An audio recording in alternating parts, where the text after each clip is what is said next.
abogado escéptico, si no ateo, norteamericano, estaba tan cansado de oír hablar de Jesucristo y él se creía que era la candela, entrenado en los principios de cómo probar o desprobar casos en una corte de ley. Se llama Frank, o ya quizás murió, Frank Morrison, y él dijo, se le ocurrió una idea: voy a desmentir, voy a utilizar el método legal, para comprobar que el cristianismo es simplemente un cuento de hadas, y los voy a desmentir, y todo lo que yo encuentre, voy a aplicar todo lo que yo sé hacer para poder presentar un caso legal ante la corte. Lo voy a hacer así, y luego mis encuentros y lo que yo escriba y los argumentos, etcétera, los voy a publicar en un libro. Y además de callarle la boca a estos fanáticos, me voy a hacer rico. Y se dedicó a la tarea. Se pasó meses investigando. Fue a Israel porque su investigación iba a ser profunda y seria. El hombre estaba en serio. Se pasó meses. Ustedes saben que ellos utilizan esas libretas legales donde van escribiendo, the legal pads. Ahí van escribiendo y hacen notas, etcétera. Ahí. Se pasó meses y llegó el momento de empezar a amarrar el caso, a amarrarlo. Y mientras más amarraba el caso más apuntaba en contra de él que a favor de él. Y habían toda su documentación, sus hallazgos, las entrevistas, lo que buscaba, los libros, la evidencia apuntaba en contra de él. Y el hombre tiene una crisis emocional, porque concluyó que la evidencia, en vez de desmentir la fe cristiana, la corrobora. Y tuvo una crisis, y en esa crisis se puso a leer la Biblia y encontró a Jesucristo.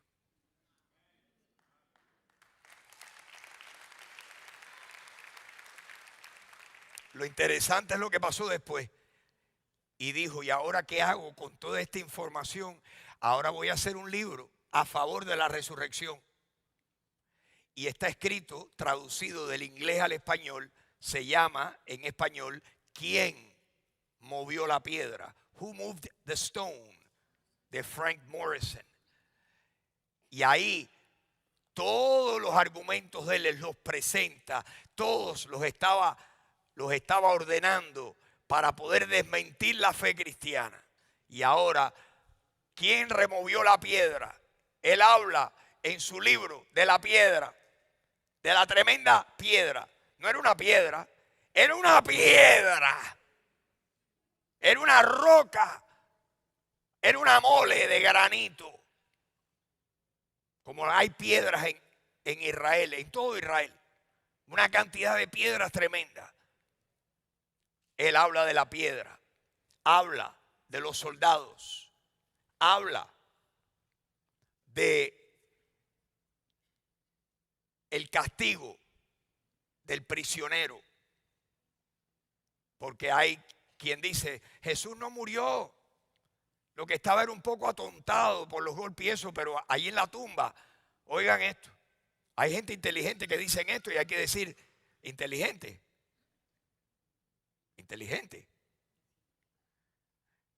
No, en la tumba, con el fresquecito de la tumba revivió.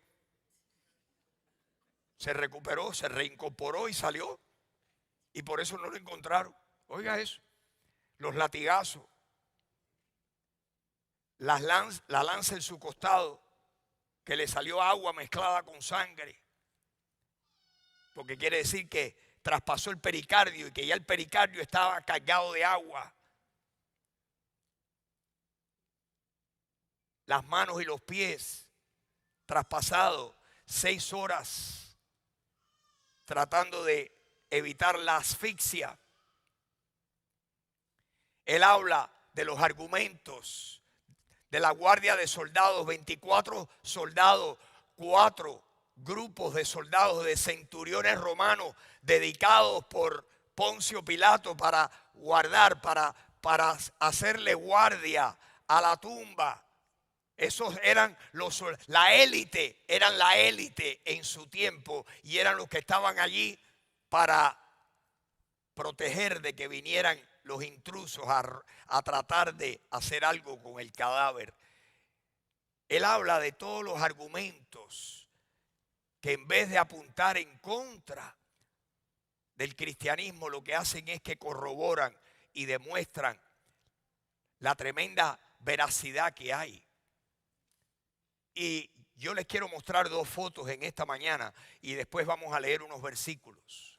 Si usted va a Israel, lo interesante es que la Biblia es un libro tan histórico que los eventos que la Biblia describe, los describe en lugares específicos que usted puede señalar y decir, ahí fue. La Biblia nos dice que Jesucristo, que el Mesías, tenía que ser crucificado fuera de la ciudad de Jerusalén. Nosotros sabemos cuál es la ciudad, el casco antiguo. La ciudad de Jerusalén hoy en día es una metrópolis, es un lugar que ha crecido mucho. Pero imagínense a Jerusalén hace 2000 años, lo que nosotros conocemos hoy como el casco histórico, el muro rodeando a Jerusalén. Todas las ciudades importantes tenían una muralla para protegerla de la invasión de enemigos. Están los muros de Jerusalén. Allá adentro todavía hoy en día está el casco histórico. Toda la ciudad, todas las casitas y las callecitas estrechas. Ahí está la Vía Dolorosa. La Vía Dolorosa sale de la fortaleza de Pilato, de los romanos. La Vía Dolorosa sale y va rumbo hacia el norte. La ciudad, toda la muralla aquella tenía distintos portones. Y había una puerta que se llamaba la Puerta de los Leones, que era la puerta que estaba al norte, que era la puerta que se dirigía cuando la gente quería ir hacia el norte y dirigirse, por ejemplo, hacia Damasco, Siria. Salían por esa puerta. Y ya había un camino de piedra o de fango, de tierra, que iba dirigiendo hacia el norte. La Vía Dolorosa es por allí. Pero la Biblia describe que el Mesías iba a ser crucificado no dentro de Jerusalén, sino fuera. Que el sacrificio había que hacerlo fuera de Jerusalén. Fuera. Entonces usted sale fuera de Jerusalén y a pocos pies del muro, o de lo que queda del muro antiguo, hay como un farallón de roca. Es como el costado de una colina. En ese costado hay unas cosas históricas que son dignas de ver. Yo estoy seguro que muchos de ustedes la han visto, pero yo se las quiero enseñar en esta mañana. Porque muy cerquita, en ese farallón de piedra, hay 2 cosas que están mencionadas en la Biblia. La Biblia dice que cuando a Jesús lo llevaron a ser crucificado, lo llevaron hacia un lugar que le decían el Gólgota o el sitio de la calavera. ¿Por qué? Porque había algo allí que parecía como si fuera la calavera de un ser humano y que estaba allí en la piedra y que lo llevaron hasta el lugar conocido como el sitio de la calavera, el Gólgota. El camino pasaba cerquita. Los romanos siempre crucificaban cerca del camino para que todo el mundo mirara y temiera. Miren lo que nos pasa si nos portamos mal y vamos en contra del gobierno que nos está gobernando. Entonces tenía el propósito de sembrar el terror en la población y siempre castigaban a los malhechores a la vista, a la vista del público. En ese farallón, ustedes van a ver lo que les voy a mostrar, que fue descubierto hace poco. Acuérdense que el Medio Oriente, la ciudad, Israel fue un pueblo, fue una tierra abandonada por cientos de años, tal y como el Señor dijo, que mi tierra, los montes de Israel serían desiertos y desolados, no llovería, aquello sería lo peor. Pero en el año 1800, confirmo, esta información que les voy a dar no la saco de la Biblia ni de ningún cristiano. Esto sale de Wikipedia. Wikipedia de cristiano no tiene ni un pelo, pero tienen que reportar datos. Y oigan lo que dice aquí. La tumba del jardín es un sitio reconocido oficialmente por la autoridad local como un sitio de alto valor arqueológico. La arqueóloga inglesa Kathleen Mary Kenyon afirmó que es una tumba judío-cristiana del siglo I. En el año 1867, hace ¿cuánto? Vamos a decir 150 años o un poco menos, se descubrió la tumba del jardín. La tumba del jardín. Y en 1891 se desenterró. Jerusalén ha sido una ciudad muy interesante, porque Jerusalén ha sido destruida en su historia. Ha sido la ciudad más atacada, más disputada. La ciudad de Jerusalén ha sido destruida y vuelta a construir 12 veces. Y 50 veces capturada por fuerzas invasoras. Así que allí hay escombro y nueva construcción. Escombro y nueva construcción. Escombro y nueva construcción. Escombro y nueva construcción. En 1867 se descubre la tumba del jardín. Y se descubre un poquito después, en ese pedazo de farallón, lo que les voy a mostrar ahora. Porque están las dos cosas pegaditas la una a la otra. Miren, esta foto fue tomada a principios del siglo XX. Fue tomada por una persona desde el muro de la vieja ciudad de Jerusalén. Tiraron la foto hacia el norte y a esa distancia, a la distancia fuera de la ciudad, está ese lugar. Miren el caminito. ¿Quién lo transita en aquel entonces? A principios del siglo XX, camellos y beduinos y personas del Medio Oriente que vivían allí. Y allí, en la distancia, se ven dos ojos como si fueran ojos así con tipo, ¿verdad? Con la forma de almendra. Si usted se acerca, ve una nariz y se acerca bien, ve como si fuera la forma de una boca. Y a eso le llamaban el Gólgota, el lugar de la calavera. Cerca de allí, claro, eso, como Jerusalén ha crecido tanto, allá arriba, en esa colina, hay casitas y apartamentos y construcciones. Ojalá se viera así de primitivo. Eso fue así cuando lo encontraron a principios del siglo XX. Pero todavía se distingue y se ve.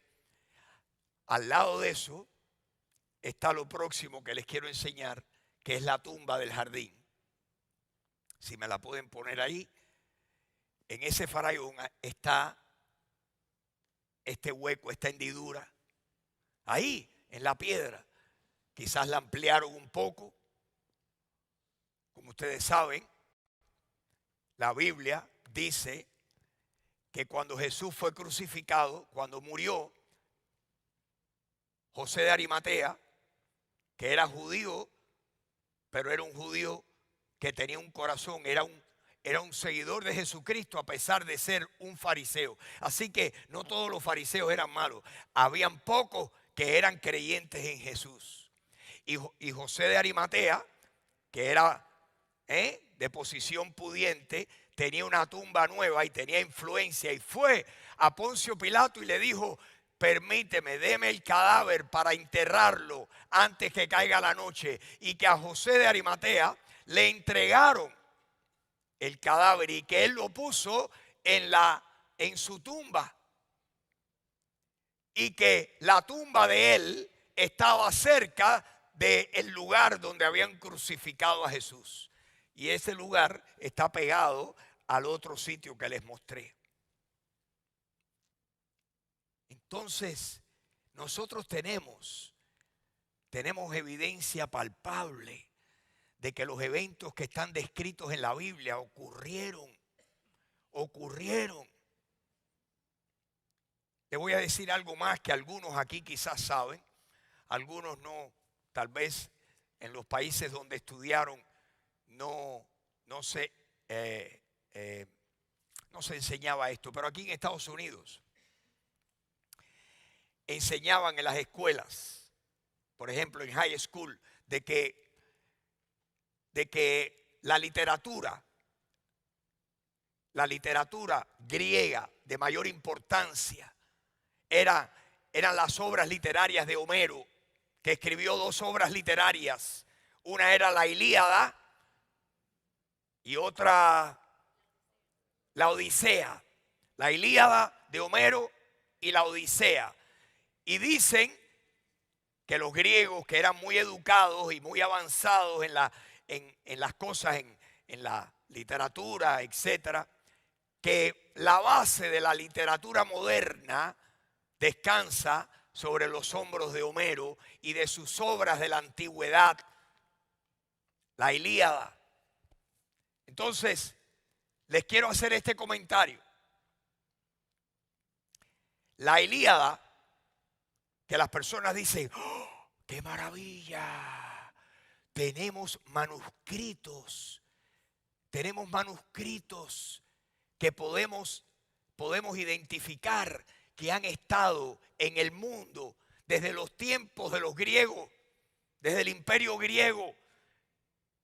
¿Qué manuscritos? La Ilíada. ¿Cuántos manuscritos hay de la Ilíada que existen hoy en museos y en lugares importantes? Hay 600 y tantos. Un poco más de 600 manuscritos que pueden identificar que vienen desde los tiempos de Homero. 600 y tantos.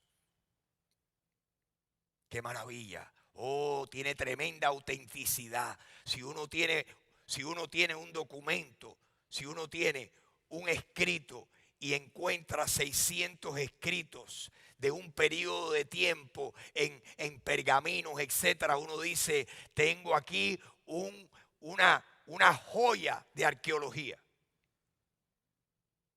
Y es cierto.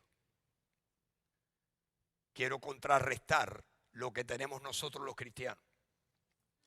El Nuevo Testamento, vamos a no hablar del Antiguo, vamos a hablar del Nuevo, que se escribió desde el primer libro hasta el último en los primeros 100 años de la historia del cristianismo. El último libro en escribirse se considera que fue Apocalipsis y es el último libro en la Biblia. Tenemos desde Mateo hasta Apocalipsis 27 libros y esos 27 libros decimos que son el canon, la composición del Nuevo Testamento.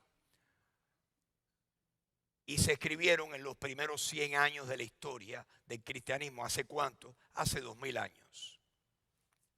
¿Cuántos manuscritos hay del tiempo del primer siglo acerca del Nuevo Testamento? Todos los libros que estaban dando vuelta por todo el mundo del antiguo, el mundo del tiempo de Cristo. La Ilíada, 600 y tantos. Nuevo Testamento, ¿cuántos manuscritos hay hoy en día? 25,000. 25,000. Dicho sea de paso, por favor, tenemos que ir. Usted vaya si puede, yo estoy loco por ir al Museo de la Biblia en Washington, D.C., donde algunos de esos manuscritos los podemos ver allí con nuestros ojos.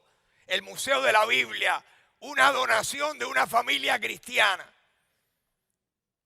que donaron $1 billón. $1 billón, 1.000 millones.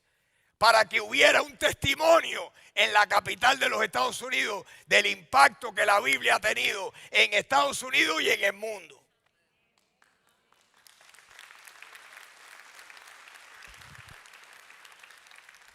Y si usted agradece eso, y usted dice que es gente más noble y más buena, donar $1 billón, siga comprando en Hobby Lobby, porque son los dueños del Hobby Lobby. Compre en Hobby Lobby. Ahora, la fe cristiana tiene base histórica.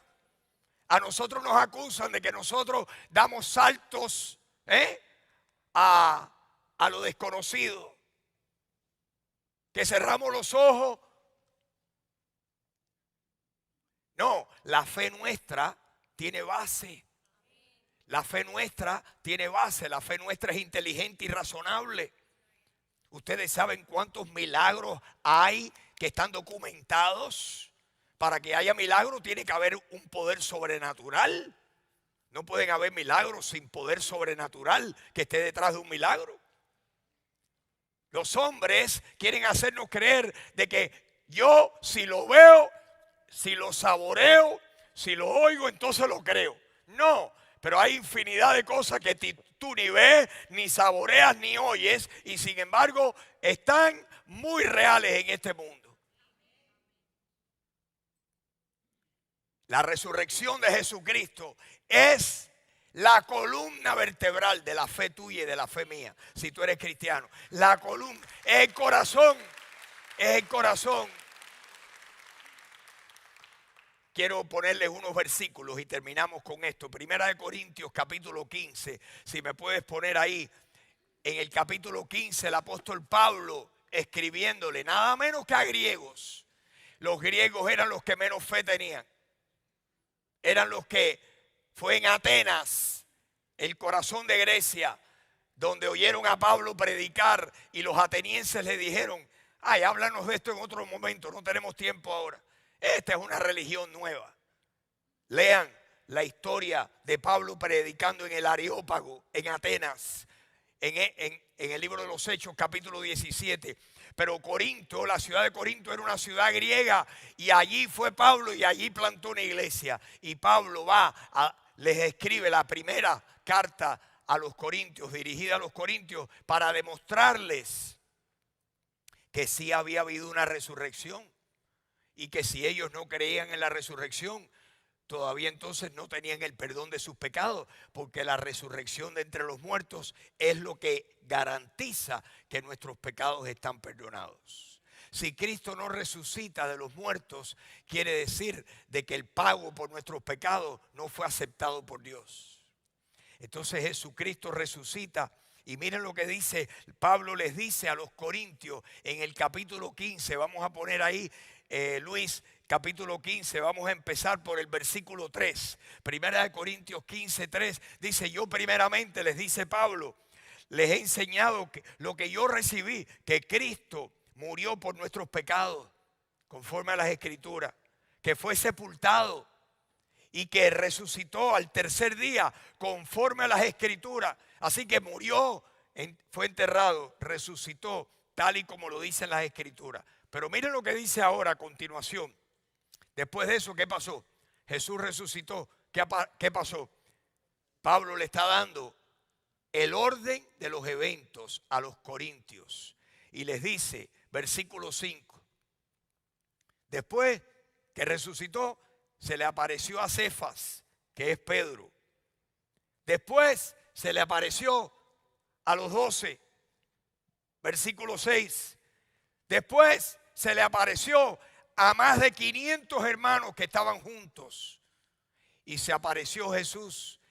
Y dice aquí, de esos 500, muchos todavía están vivos. En el momento en que yo escribo esto, dice Pablo, otros murieron, pero hay muchos vivos. Quiere decir que Pablo estaba hablando de cosas que pasaron y que había gente viva que la podía verificar. No hay nada para el sistema legal. Si usted quiere comprobar algo en una corte de ley y usted quiere comprobar una verdad legal, usted lo que tiene que hacer es, miren, pasó esto. Hey, ¿cómo tú lo sabes? Espérese. Testigo 1, venga, yo lo vi. Testigo 2, venga, yo también lo vi. Testigo 3, venga, y usted presenta testigos. Y la evidencia es abrumadora cuando le hacen preguntas a los testigos dicen, yo lo vi. Y aquí Pablo dice, se le apareció en un momento a más de 500, tremenda reunión de iglesia estaban teniendo en Jerusalén. Y se le apareció a 500 y de eso había 1% que todavía vivían. Y dice, esto pasó, caballero, versículo 7. Después le apareció ¿a quién? A Jacobo. Después a todos los apóstoles. Versículo 8. Y por último, se me apareció a mí.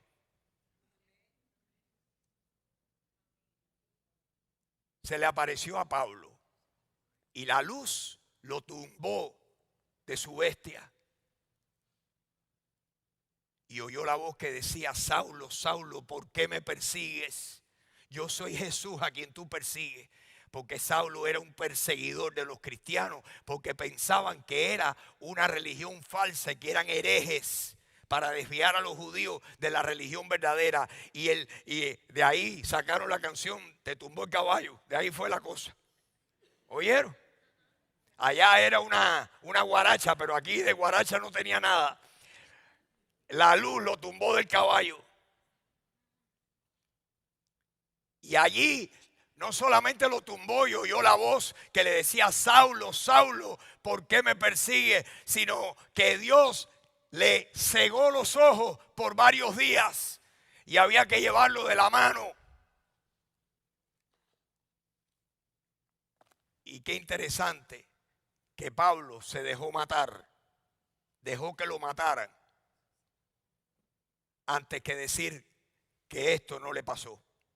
¿A quién conoce usted que por una mentira que invente él a la hora de arrancarle la cabeza, porque matarlo no era fácil, no te voy a dar una pastillita para que te quede dormido, era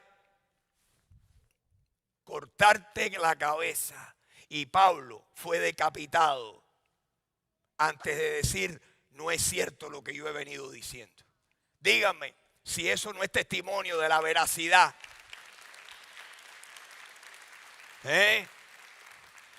Al último se me apareció a mí. Y ahí sigue. Ustedes tienen que leerse. Yo les pido y les imploro que se lean el capítulo 15 de Primera de Corintios. Porque aquí habla de tantas cosas. Cómo es que las personas resucitan. La resurrección de los muertos. Cómo es que va a ser. Se siembra. Se muere. Uno siendo humano. Se muere animal. Pero se resucita espiritual. El que resucite de los muertos va a resucitar con un cuerpo glorificado. ¿Y cómo van a ser las personas? Bellas, especiales. Todos los defectos que nosotros tenemos, los cristianos, no tengo un ojo caído, tengo un pie echado a perder, etcétera. Tengo un pulmón partido, tengo el esternón pegado al espinazo, pero me siento como un cañón. De cañón nada. Cañón vas a estar cuando esté con el Señor.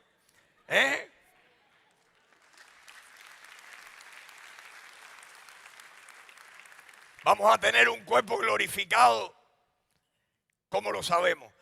Porque la Biblia dice que nosotros cuando le veamos a Él como Él es, seremos semejantes a Él. Un cuerpo que no envejece, que no siente más dolor.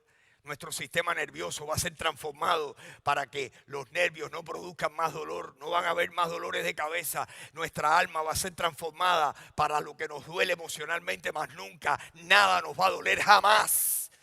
Usted se imagina no tener más dolores, ni angustias, ni pesares, ni zozobras, ni penas en nuestro corazón. Que nuestro gozo sea un gozo permanente.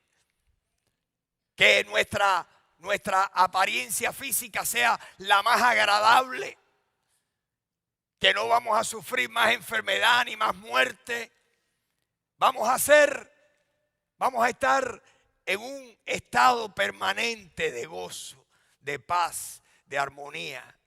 Vamos a estar junto a Jesucristo. Vamos a estar con el Padre. ¿Usted se imagina qué día va a ser ese? No en balde los cristianos cantan de su deseo de estar con Cristo.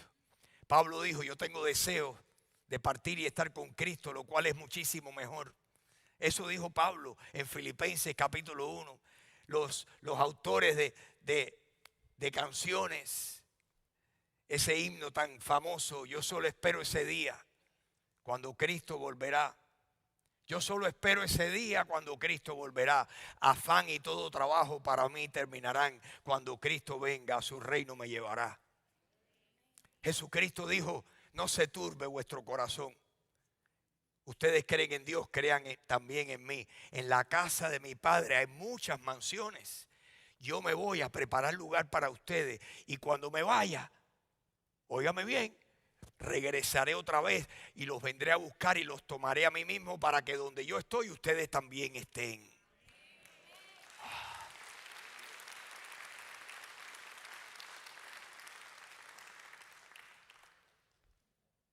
Y yo no sé, es probable que hayan personas cuya fe esté en un punto donde diga yo no le tengo miedo a la muerte. Uno siempre le tiene cierta incertidumbre. Uno quiere agarrarse de lo que uno conoce porque lo desconocido medio que lo asusta a uno.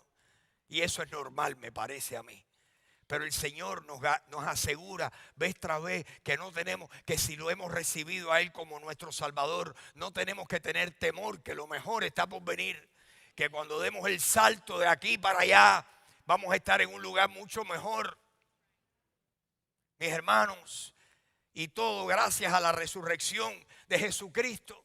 Quiero que vean una cosita más aquí en 1 Corintios 15, aunque anhelaría que ustedes lo leyeran completo, que les va a tomar 5 minutos.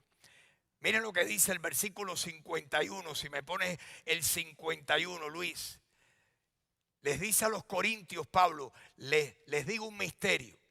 Cuando usted vea la palabra un misterio en el Nuevo Testamento, significa que es una verdad que Dios le está revelando a ese profeta para decirla por primera vez.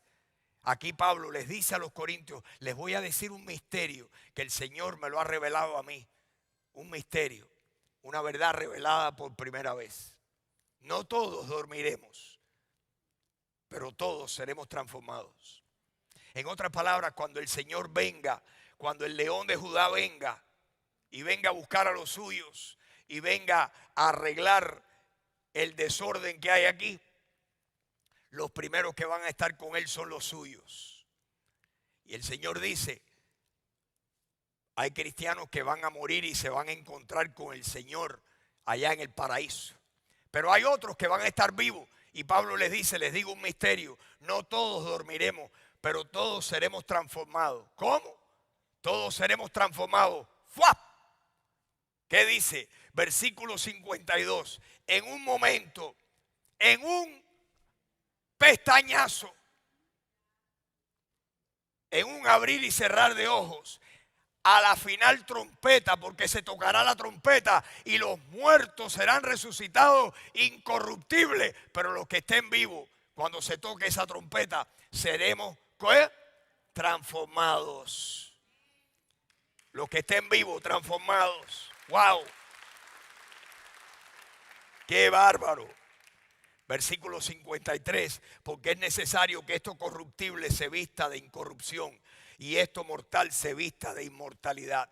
Así que de repente nos vamos a despojar de lo mortal y vamos a ser revestidos por la vida de Dios. Un cuerpo glorificado, un cuerpo perfecto, un cuerpo que no peca, que no envejece, que no siente dolor. Vamos a ser revestidos de lo inmortal. El misterio nos lo ha revelado el Señor. ¿Para qué?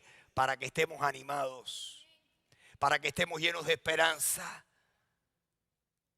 para que sepamos y podamos decir, yo sé a quién yo le he creído. Y yo sé que Él es poderoso para guardar lo que yo le he puesto en sus manos. Él es poderoso para preservar lo que yo he depositado en sus manos. ¿Qué le hemos depositado al Señor? Nuestra alma, nuestra vida. Le dijimos, Señor Jesús, estoy perdido.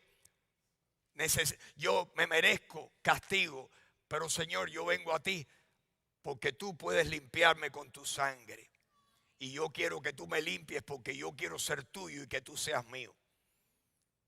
Y cuando el Señor dice, yo te perdono y te limpio con mi sangre, ahora podemos decir, yo sé a quién yo le he creído y lo que Él ha hecho con lo que yo le he dado a Él. ¿Puedes decir tú eso esta mañana? Mi oración es que cada uno de los que estamos aquí podamos decir, yo sé a quién yo le he creído.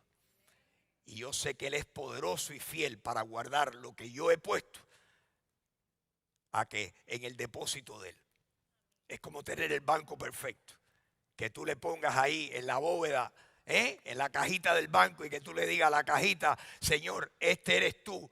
Y te pongo aquí mi alma, te pongo mi espíritu, te doy mi fe y te recibo como mi Salvador. Y el Señor dice, despreocúpate, que ya está en mis manos y lo que está en mis manos yo jamás lo vuelvo a soltar. Amén. Gloria a Dios. Gracias a Dios. La muerte desaparecerá. Mire lo que dice el 55. Mire lo que dice. ¿Dónde está, muerte, tu aguijón? ¿Dónde, sepulcro, tu victoria? La muerte es lo peor, la pelona. Y llegar al final y decir qué injusticia, que voy a tener que dejar a mis seres queridos, que las cosas que yo he hecho. La muerte es el peor enemigo. Tiene un aguijón que nos amenaza y sabemos que tarde o temprano allí llegamos todos. Pero el Señor dice que con Él vamos a resucitar. Que Él es nuestra victoria. Óigame, eso no lo dice más nadie. El que diga por ahí, tú no te vas a morir, tú vas a volver, vas a ser un gato. O vas a ser Juana de Arco. Mi hermano, quédate con todo eso. Yo quiero ser una nueva criatura. Yo quiero ser como Jesucristo. Ese es el que nos promete nueva vida. Nos promete el lugar perfecto. La casa de su Padre, la descripción del cielo. No hay nada como el cielo, mis hermanos. ¿Qué lugar como el cielo?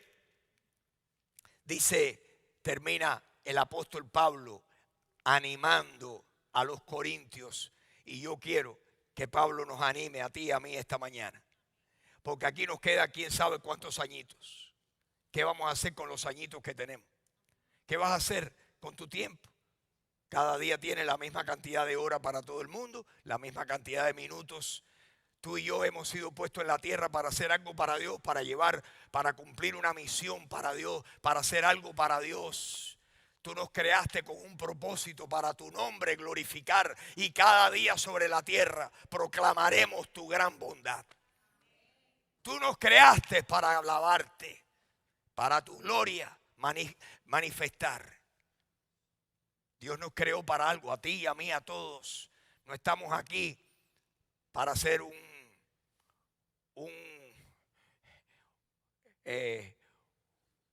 como ponemos en los arbolitos de Navidad, ¿verdad? Un adornito. Tú no eres un adorno en el mundo.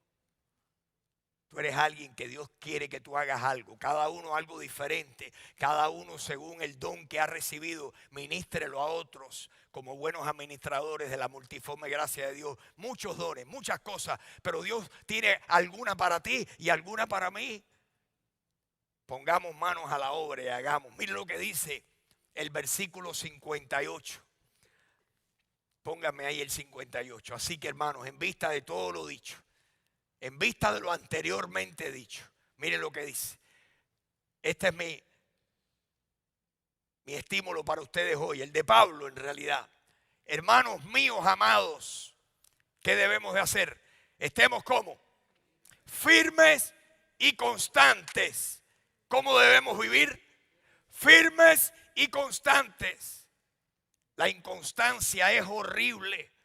El hombre de doble ánimo es inconstante en todos sus caminos. Es una veleta. Y Dios dice, seamos firmes y constantes. Estén firmes y constantes. ¿Cómo quiere Dios que tú y yo estemos? Firmes y constantes. ¿Qué más? Creciendo en la obra del Señor. ¿Cuándo? El domingo de resurrección. Siempre. Sabiendo, si es verdad que Jesús resucitó y que nosotros vamos a resucitar, pues tenemos que saber que nuestro trabajo en el Señor no es en vano. Amén. Amén.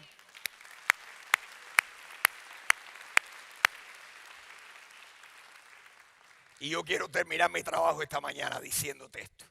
Yo tengo un trabajo esta mañana. Hablarles de la resurrección de Jesucristo en este día bello, en este domingo de resurrección. Pero decirte que lo que nosotros anhelamos para ti no es al león de la tribu de Judá, es al Cordero de Dios que quita tu pecado. Fue el Cordero de Dios el que fue inmolado y sacrificado hace 2000 años. Cuando Jesús dio su vida, no fue como león, fue como cordero.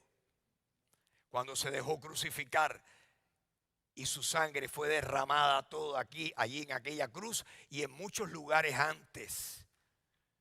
El Señor empezó a derramar sangre desde que empezaron a caerle a piñazos y a arrancarle la barba. Y luego a darle látigos y luego a echarle la carga encima del madero y luego a clavarle las manos y los pies. El Señor sangró muchas veces, derramó su sangre, probablemente 7, que es el número perfecto. Y el Señor hizo eso como cordero para poderte salvar y librarte de todos tus pecados. Y tú necesitas decirle, Jesús, yo creo eso. Miren lo que dice la Biblia. La Biblia dice que cualquier persona, esto es para cualquiera. Esto usted lo encuentra en Romanos capítulo 10, versículo 9. Dice así. Esta es la palabra de fe que nosotros predicamos. Que si nosotros confesamos con nuestra boca que Jesús es el Señor, hay que confesarlo, admitirlo, reconocerlo, que Jesús es Dios, que Él es Dios. Y creemos en nuestro corazón que Dios el Padre tomó al Hijo, dejó que lo mataran, derramó su sangre, pero al tercer día lo resucitó de entre los muertos. Si confesamos con nuestra boca que Jesús es el Señor y creemos en nuestro corazón que Dios lo levantó de entre los muertos, seremos salvos. Jesús derramó su sangre por ti, murió, lo enterraron, resucitó y te dice, yo te quiero perdonar y dar vida eterna. Pero tú tienes que creer en mí, tú tienes que recibirme, tú tienes que abrazar por fe lo que yo te ofrezco. Tú tienes que aceptar mi regalo de salvación. Si tú haces eso esta mañana, el Cordero de Dios quita todos los pecados tuyos. Si no lo haces, esta es la advertencia. Un día te tendrás que enfrentar al león y allí obligatoriamente vas a tener que arrodillarte y decir, Él es el Rey de Reyes y Señor de Señores y yo no lo comprendí y no lo acepté. Y ahora tengo que vivir por toda la eternidad las consecuencias de no haberlo recibido. Ustedes saben cuántos estarán allí que sufrirán las consecuencias. Tú y yo lo veremos. Pues yo, que sé eso, yo quiero que Él sea mi Salvador. Él es mi Cordero, su sangre. Yo quiero poner mi fe en la sangre de Jesucristo. ¿Qué me puede dar perdón? Solo de Jesús la sangre. ¿Puedes tú decir eso esta mañana? Cierra tus ojos y di, ¿qué me puede dar perdón? Solo de Jesús la sangre. Jesús, Yo creo que tu sangre me limpia de todos mis pecados. Yo te recibo y yo me lavo en este momento en tu sangre. Me lavo mis pecados en tu sangre. Yo creo en ti. Yo creo, confieso con mi boca que tú eres el Señor. Y creo que moriste y resucitaste para darme a mí el perdón y la vida eterna. Y yo te doy gracias por eso. Díselo. Dile, yo te doy gracias, Señor. Si lo haces de corazón, si lo recibes de corazón, Felipe el evangelista le dijo a aquel etíope, funcionario de la reina de Etiopía, le dijo el etíope, aquí hay agua que impide que yo sea bautizado. Felipe le dijo, si crees de todo corazón, bien puedes. Y el etíope le dijo, yo creo que Jesús es el Hijo de Dios. Yo te quiero pedir que tú le digas ahora, Jesús, yo creo que tú eres el Hijo de Dios. Y me lavo en tu sangre. Te creo, te recibo como mi Salvador. Qué día más bello para hacer esa decisión si no la habías hecho antes. Que el domingo de resurrección del año 2022. Que tú digas, el domingo de resurrección recibí vida nueva yo. Recíbelo, por favor. Dile, Jesús, sálvame. Yo creo en ti. Te acepto, te recibo. Limpia todos mis pecados. Dame vida eterna. Amén.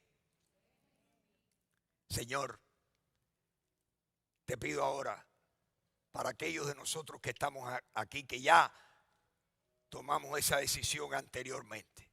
Señor, ayúdanos a estar firmes y constantes, a crecer en tu obra siempre, sabiendo que nuestro trabajo para ti no es en vano, que todo lo que hagamos para ti va a tener tremendo fruto eterno.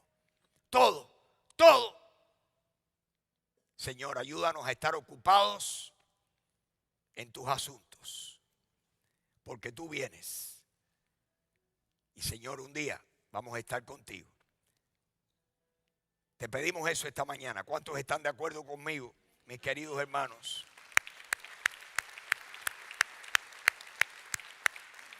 Y Señor, esta mañana yo te pido por todos los que estamos aquí, todos, cada uno de los que estamos aquí, Señor, que tú hagas una obra en nosotros. Quiero leer una oración en la Biblia.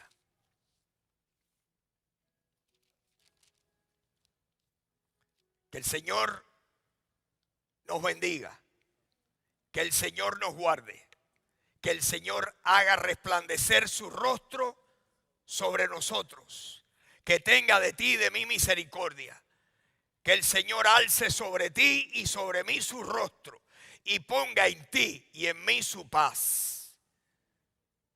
Y Señor, que tú bendigas a nuestros hijos con lo mismo.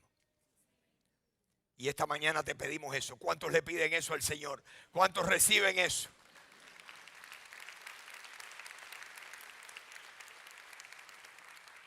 Gracias, Señor. Permítenos que este día sea un día de gozo con nuestros seres queridos, de amor. Que sea un día de poder conversar de cosas espirituales. Que sea un día de armonía. Señor, ayúdanos a amarnos y amar a los nuestros como tú nos amas a nosotros. Te damos gracias por esta mañana. Te pedimos todas estas cosas en el dulce nombre de Jesús. Amén, amén y amén. ¿Cuántos le dan un aplauso al Señor? Un aplauso al Señor. Gracias, Señor. Gracias. Gracias. Mis hermanos, gracias por haber estado aquí. Gracias por ser parte de nuestra iglesia. Que Dios los bendiga. Nos vemos los que puedan venir el miércoles. Vamos a estar reunidos. Todas las demás reuniones que hay, por favor, sírvanse de ellas. Muy buenos días. Que tengan un feliz domingo de resurrección. Buenos días.